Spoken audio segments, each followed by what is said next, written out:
So hello guys, कैसे हैं आप सभी। I hope you all are good. और डेली करंट अफेयर सीरीज में आपका फिर से स्वागत है। 19 जून है आज, और देखते हैं आज के कुछ इवेंट्स जो हमारे लिए जानने ज़रूरी हैं और जो हमारे हेल्पफुल होंगे अपकमिंग एग्जाम्स के लिए और हमारी जीके को इनहेंस करने के लिए। चैनल पर नए हैं तो चैनल को ज़रूर सब्सक्राइब करें और बेल आइकन दबा लें, जिससे आपको ऑन द टाइम यहाँ पे अपडेट मिल पाए और आप चैनल के साथ बने रहें। चलिए स्टार्ट करते हैं आज की series.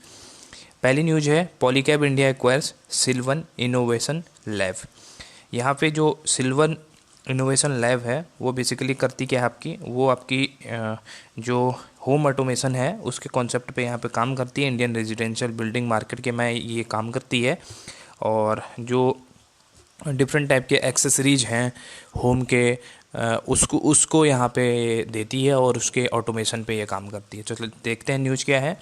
Polycab India Limited has signed an agreement to acquire a 100% stake in the बेंगलुरु-based automation company। यानी कि 100% स्टेक का मतलब है कि पूरी की पूरी कंपनी इन्होंने खरीद लिया। पूरा का पूरा जो बोर्ड ऑफ डायरेक्टर है सब कुछ इनके कंट्रोल में है। ठीक है, सारे के सारे इसने शेयर जो है वो अपने कंट्रोल में ले लिए 100%। ठीक है, बेंगलुरु बेस्ड ऑटोमेशन कंपनी है ये, सिल्वन इनोवेशन लैब्स फॉर 182 मिलियन। इसको ख़रीदा है 182 मिलियन। ठीक है, इस इतनी कॉस्ट पे इसको यहाँ पे एक्वायर किया है एक तरह से। Funded in 2008, Sylvan claims to be one of the pioneers in the concept of the home automation in the Indian residential building market. यानी कि ये किस में काम करती थी आपकी इंडियन रेजिडेंशियल बिल्डिंग मार्केट, यानी कि अलग अलग जो होम एक्सेसरीज होती हैं उसकी यहाँ पे डेकोरेशन में उसके अवेलेबिलिटी में ये काम करती थी।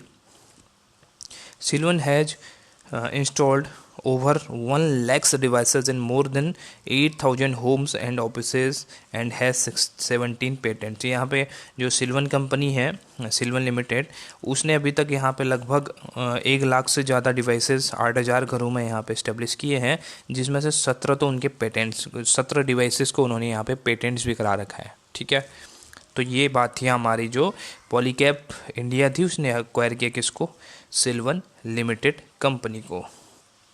सेकंड न्यूज एलटीआई से रिलेटेड है। Larsen and Toubro Infotech recognised at Snowflake summit.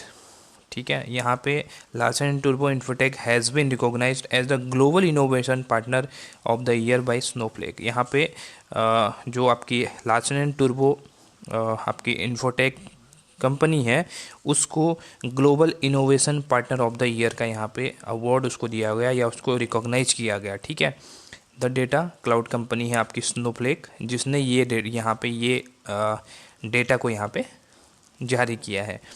LTI received this prestigious recognition during Snowflake Virtual Partner Summit held on June 16, 2021। यानी कि स्नोफ्लेक ने यहाँ पे एक वर्चुअल पार्टनर समिट यहाँ पे हेल्ड की थी 16 जून को, और उस मीटिंग के दौरान ही ये आपकी जो प्रेस्टिजियस रिकॉग्निशन मिली है LTI को वो यहाँ पे प्रदान की गई। With its automation first approach, LTI unique Canvas Polar Slate platform provide speed, performance and risk reduction to Snowflake customers। तो ये बात थी हमारी किसकी, LTI की, कि उसको यहाँ पे रिकॉग्नाइज किया गया as a global innovation partner of the year by Snowflake. Right, तो चलिए नेक्स्ट न्यूज़ की तरफ। फिर न्यूज़ है V Vaidyanathan MD of the IDFC first bank limited. यहाँ पे जो आपका वी वैद्यनाथन है इनका कार्यकाल बढ़ा दिया गया है, 3 ईयर्स इसको एक्सटेंड कर दिया गया है, जो IDFC फर्स्ट बैंक लिमिटेड के MD और CEO के पद पर कार्यरत हैं। The board of directors of the IDFC First Bank Limited have approved the proposal for the reappointment of the Mr. V. Vaidyanath as the MD and CEO of the bank for further period of the 3 years। यानी कि ये पहले काम करते थे MD and CEO के तौर पे, और अभी इनका 3 साल का पीरियड और बढ़ा दिया गया है। It is effective from the December 19, 2021 up to the December 18, 2024। यानी कि 3 साल का ये बढ़ाया गया है। He took over the MD and CEO of the IDFC First Bank in December 2018 after the merge of the Capital First and IDFC Bank। यानी कि जो आईडीएफसी बैंक है, हमने पिछले वीडियो में भी इसके बारे में बात करी है। इसका है इंफ्रास्ट्रक्चर डेवलपमेंट फाइनेंस कंपनी, इसका फुल फॉर्म होता है। इसने जब उसके साथ किसके साथ कैपिटल फर्स्ट जो कंपनी है उसके साथ में इसने मर्ज किया, तब से इसका नाम क्या पड़ गया है आपका आईडीएफसी फर्स्ट बैंक लिमिटेड, इसको कहा जाता है। ठीक है, तो तब जब इसका मर्ज हुआ था, इसने एक तरह से कैपिटल फर्स्ट को अपने में मर्ज कर लिया था, यानी कि उसको एक्वायर कर लिया था दिसंबर 2018 में। तब ये इसके क्या थे, एमडी थे। कौन? वैद्यनाथन, एमडी एंड सीईओ थे। उस समय के बाद अब इनका कार्यकाल 3 साल के लिए एक्सटेंड कर दिया गया है। नेक्स्ट जो न्यूज है वो है CFS to set up a small finance bank. CFS बोले तो सेंट्रम फाइनेंशियल सर्विसेज। ठीक है, ये the RBI has given in principle note to Centrum financial services to set up a small finance bank. ठीक है, एक स्मॉल फाइनेंस बैंक को यहाँ पे सेटअप करने की तैयारी की जा रही है RBI के द्वारा। This approval has been accorded in specific pursuance to Centrum financial service limited offer dated 1st of Feb 2021 in response to the expression of the interest notification dated November 3rd 2020 published by the Punjab and Maharashtra Cooperative PMC Bank। तो ये बात थी हमारी किसकी, CFS की, जो कि CFS हमारा जो क्या करने जा रहा है, एक स्मॉल फाइनेंस बैंक को यहाँ पे इस्टेब्लिश करने जा रहा है। स्मॉल फाइनेंस बैंक हमारे एक अलग कैटेगरी के होते हैं, जैसे हमारा सिडबी है। सिडबी भी हमारा क्या है, स्मॉल इंडस्ट्रियल डेवलपमेंट बैंक है। और इसी तरह आपके बहुत सारे बैंक होते हैं जो स्मॉल फाइनेंस से रिलेटेड होते हैं। ठीक है, नेक्स्ट जो न्यूज़ है वो हमारी सेंट्रल गवर्नमेंट से रिलेटेड, जिसमें नितिन गडकरी जी बात कर रहे हैं। हमारे जो एक्सीडेंटल डेथ होते हैं उनको रिड्यूस करने की, उनको एक लिमिट में रखने की, उनके एक टारगेट सेट किया गया है कि इससे ज़्यादा एक्सीडेंट यहाँ पे नहीं होने चाहिए, उससे कैजुअलिटी यहाँ पे नहीं होनी चाहिए। The central has set a target to be reduce road accident death by 50% by year 2024। यहाँ पे कहा गया है कि 2024 तक कम से कम 50% जो रोड एक्सीडेंट होते थे वो कम होने चाहिए। ठीक है, 50% रिड्यूस होने चाहिए। This was announced by minister for road transport and highway and MSMEs Nitin Gadkari while addressing a virtual session on role of corporate in arresting road fatalities. यानी कि एक जो वर्चुअल मीटिंग चल रही थी जिसका टॉपिक था role of corporate in arresting road fatalities, तो उसमें यहाँ पे नितिन गडकरी जी ने बोला, जो हमारे क्या हैं ट्रांसपोर्ट मिनिस्टर हैं, MSME मिनिस्टर हैं, तो उन्होंने बोला कि यहाँ पे 2024 तक हमें एक टारगेट सेट करना है कि हमें कम से कम यहाँ पे 50% जो कैजुअलिटी होती थी, डेथ एक्सीडेंट होते हैं, उनको यहाँ पे रिड्यूस करना है, कम करना है। It was organise by the federation of Indian chamber of commerce and industry. ये जो कार्यक्रम था ये जारी किया था, ये कंडक्ट किया गया था FISCCI, इसका फुल फॉर्म है chamber of commerce and industry. तो इस कार्यक्रम में नितिन गडकरी जी द्वारा ये बात रखी गई। फिर है डिफरेंट टाइप के जो स्टेट हैं वो Covid package, Covid assistant package यहाँ पे दे रहे हैं। हमने पिछले वीडियो में भी देखा था।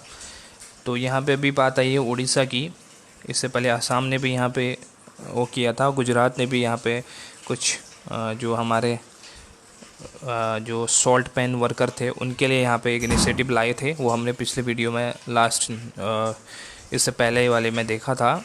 अभी जो बात कर रहे हैं वो उड़ीसा की कर रहे हैं। Orissa CM announces covid assistant package. Orissa CM Naveen Patnaik has announced a covid package of ₹1690.46 crore for the assistance of landless farmer construction worker who have been affected by the pandemic. ये किसके लिए है? 1690.46 करोड़ यहाँ पे पैकेज लाए गए हैं इतने रुपये का। और ये किसके लिए असिस्टेंस दी जाएगी? जो लैंडलेस फार्मर हैं, जिनकी ज़मीन यहाँ पे ज़मीन नहीं है, कंस्ट्रक्शन वर्कर हैं जिनका जो काम प्रभावित हुआ है अभी पेंडेमिक के चलते, जिनको काम नहीं मिल पाया है। इसके अलावा इसमें और भी कैटेगरी हैं, ठीक है। तो उनको एक हेल्प देने के लिए, फाइनेंशियल सपोर्ट देने के लिए यहाँ पे ये इनिशिएटिव लॉन्च किया गया है उड़ीसा के CM द्वारा। Under this package ₹178.911 crore will be provided to around 17.84 lakh landless farmer families in the state. यहाँ पे कहा गया है कि 178 करोड़ के आसपास रुपये जो है वो दिया जाएगा आपके 17.84 लाख जो लैंडलेस पीपल हैं, फैमिली हैं, उनको यहाँ पे प्रोवाइड किया जाएगा ये पैसा। और जो ₹260 करोड़ है will be provided to the urban poor living in 144 municipal area. यानी कि 260 करोड़ रुपीज़ का जो पैकेज है वो किसके लिए है, आपके अर्बन पुअर लिविंग, यानी कि जो शहरों में जो गरीब लोग रह रहे हैं उनके लिए है। 114 म्यूनसिपल एरियाज में जो डिवाइड किया जाएगा। ठीक है, तो ये बात थी हमारी किसकी, जो Covid package, Covid assistant package यहाँ पे लॉन्च किया उड़ीसा द्वारा। नेक्स्ट न्यूज़ जो है वो है तेलंगाना यहाँ पे रेप्लिकेट करने वाला है आंध्रा का तो नाडू नेडू यहाँ पे जो प्रोग्राम है, जो इनिशिएटिव है उसको। अब सबसे पहले जानते हैं कि नाडू नेडू प्रोग्राम है क्या। देखिए, यहाँ पे आंध्र प्रदेश ने यहाँ पे नवंबर 2019 में एक स्कीम लॉन्च की थी जिसका नाम था नाडू नेडू। तो इस स्कीम का मतलब ये था कि जो इंफ्रास्ट्रक्चर बेसिक स्कूल हैं उसमें बेसिक इंफ्रास्ट्रक्चर डेवलपमेंट से रिलेटेड ये आपका इनिशिएटिव था।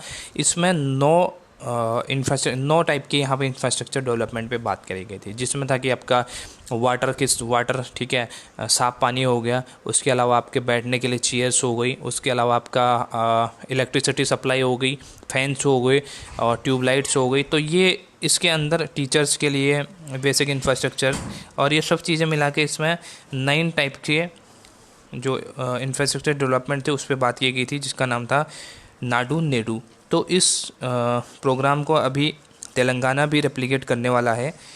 The Telangana government has embarked on a school infrastructure development programme similar to the Andhra Pradesh government flagship programme Nadu Nedu. तो जो स्कूल इंफ्रास्ट्रक्चर डेवलपमेंट का प्रोग्राम है जो नाडू नेडू है, उसको यहाँ पे ये भी अडॉप्ट करने वाला है कौन, तेलंगाना, किसके, जो कि आंध्र प्रदेश के द्वारा लॉन्च किया गया था। To execute the project the Telangana government would be utilising the Andhra government Nadu Nedu software for developing the infrastructure. ये क्या करेगा, नाडू नेडू जो सॉफ्टवेयर है, जो इंफ्रास्ट्रक्चर डेवलपमेंट का सॉफ्टवेयर है जिसके अंदर काम किया जा रहा है आंध्र प्रदेश में, तो उस सॉफ्टवेयर को यहाँ पे तेलंगाना भी यूज करेगा। Telangana government has propose to spend ₹2,000 crore in 2021 for it. Telangana government तैयारी में है 2000 करोड़ रुपए खर्च करने के 2021 तक इस नाडू नेडू प्रोग्राम के अंदर। फिर नेक्स्ट न्यूज़ जो है वो है लेबर मिनिस्ट्री, यूनिसेफ एंड युवा join hands. The ministry of labour and employment and the United Nation children fund, जिसको यूनिसेफ बोला जाता है, have signed A statement of intent, जिसको SOI बोलते हैं, स्टेटमेंट ऑफ इंटेंट। किसने यहाँ पे साइन किया है, ministry of labour and employment और United Nation children fund, UNICEF ने यहाँ पे एक जो स्टेटमेंट साइन किया है, statement of intent. They will cocreate the implement solution at scale to tackle the employment and skilling challenges for the adolescents and youth in India. यानी कि India के जो यूथ हैं और जो युवा हैं उनके लिए जो एम्प्लॉयमेंट और स्किल डेवलपमेंट के चैलेंजेस हैं उनको दूर करने के लिए यहाँ पे इन दोनों का कोऑपरेशन यहाँ पे हुआ है, किसका, यूनिसेफ और ministry of labour and employment. This effort will be spearheaded by युवा।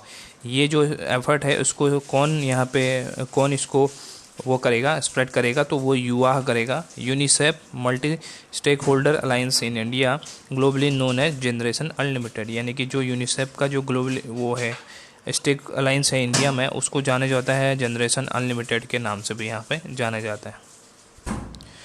जो नेक्स्ट न्यूज़ है वो है आज के स्पेशल डे की, कि आज कौन सा दिन मनाया जाता है। तो आज का जो 19 जून है वो मनाया जाता है day to elimination of sexual violences. जो कि सेक्सुअल वायलेंसेस होते हैं, सेक्सुअल हरासमेंट होता है, तो उस को कम करने के लिए, उसको यहाँ पे ख़त्म करने के लिए इस डे को यहाँ पे रिकॉग्नाइज किया गया है। International day for elimination of the sexual violence in conflict observed on 19th every year, June of 19 जून को ये हर साल मनाया जाता है। Its aim to raise awareness of the need to put on end to conflict related sexual violence. इसको यहाँ पे इसलिए रिकॉग्नाइज किया गया है, इसलिए यहाँ पे इसको मनाया जाता है ताकि जो कॉन्फ्लिक्ट रिलेटेड सेक्सुअल वायलेंस है उसको यहाँ पे ख़त्म किया जा सके, उसके बारे में यहाँ पे अवेयरनेस लोगों में फैलाई जा सके कि ये गलत है। ठीक है, the resolution was adopted by the UN general assembly on June 19, 2015। यहाँ पे 2015 में, जून 19, 2015 में यहाँ पे UN जनरल असेंबली में ये रिजोल्यूशन पास किया गया था कि इसको यहाँ पे मनाया जाएगा हर साल। The date marks the Security Council Resolution 1820-2008, where sexual violence as a tactic of the war was condemned. तो ये हमारा किससे रिलेटेड था? Elimination of the sexual violence, जो 19 जून को मनाया जाता है ताकि हमारे जो कॉन्फ्लिक्ट हैं सेक्सुअल वायलेंस से रिलेटेड, सेक्सुअल हरासमेंट से रिलेटेड, तो उसको यहाँ पे कम किया जा सके और इस बारे में लोगों को भी अवेयर किया जा सके। सो गाइज, आज के लिए इतना ही। ये थे आज के हमारे कुछ इंपॉर्टेंट इवेंट्स। आई होप आपकी जो नॉलेज है वो इन्हेंस हुई होगी। तो फिर मिलते हैं नई वीडियो में, तब तक आप चैनल पर बने रहिए और thank you so much for watching. Bye bye, take care.